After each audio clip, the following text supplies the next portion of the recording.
दिनै जोङो थांनाय 20 जुनाव जि इलेक्शन कमिशना जि माने ड्राफ्ट दिहुनबाय डिलिमिटेशन ड्राफ्ट बे ड्राफ्टनि सायाव जोङो दिनै क'क्राझार जिल्ला दुलाराय बर' फरायसा आफादजों लोगोसे जोंनि माहारियारि आफाद दिनै जोङो बेवहाय दिनै जोंनि बे ड्राफ्टखौ नुनायजों लोगोसे दिनै जोङो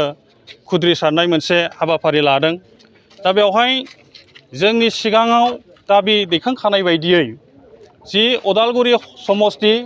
आरो दिनै क'क्राझार समस्ति लकसभा समस्ति आरो लोगोसेयै जोंनि बिटिआरआव 10टा माने एलएसिया एसटि रिजार्भ जानांगौ होननानै जोङो सिगाङावनो इलेक्शन कमिशननिसिम दाबि दैखांहरखानाय जादोंमोन। नाथाय दिनै बिटिआर ओनसोलनि सिङाव दिनै लकसभा समस्ति हिसाबै जोङो दिनैहाय क'क्राझारखौल' जों मोनफिननो हानाय जाबाय एसटि रिजार्भ हिसाबै। नाथाय दिनै जोङो बिटिआरनि सिङाव जे जोंनि 10टा एलएसिखौ जोङो दिनै एसटि रिजार्भ मोननांगौनि थाखाय जे दाबि दैखांदों नाथाय जोङो बेखौ दिनै नुनो मोननाय जायाखै ड्राफ्टआव।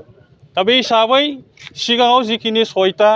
एलएसि एसटि रिजार्भ दङमोन दा जोङो बेखौ दिनैबो नुनो मोनदों। दा बेनिखायनो दिनैहाय जोङो बे दाबिफोरखौनो लानानै इलेक्शन कमिशना जाहाथे जोंनि जे दाबिखौ खोनासङो आरो जि जोंहा मोनसे खुद्रिनाया बेनोबाव जे जोंनि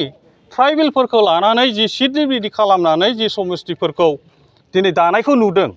दा जोङो नायोब्ला क'क्राझारावबो क'क्राझार जिल्लायाव जोङो दिनैहाय मोननै एसटि रिजार्भ जे एलएसि जों मोननो हादों जे क'क्राझार आरो दतमा आरो जोङो क'क्राझाराव जोङो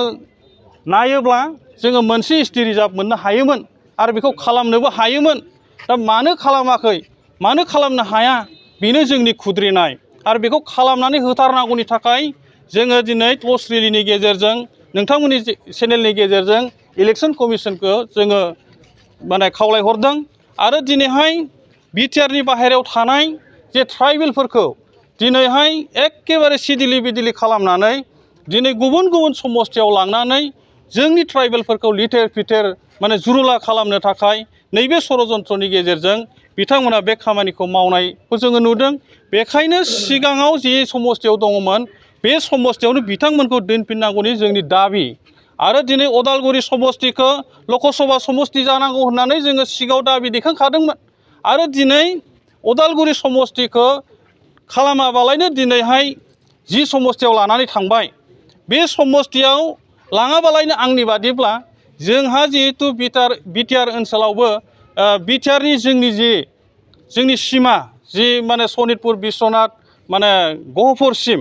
बे सिमाया जाखागोन हिसाबै दा बै ओनसोलफोरखौ लानानैबो दिनै बै ओनसोलनि ट्राइबेलफोरखौबो लानानै दिनै उदालगुरि समस्तिखौबो खालामखानो हायोमोन। बे सिन्थाधाराजों जुदि खालामोबा जोंनि थाखाय मोजां जागौमोन। दा बेनिखायनो जोङो खावलायगोन बा जोंनि जे दाबि दिनै जोङो टस रिलिनि गेजेरजों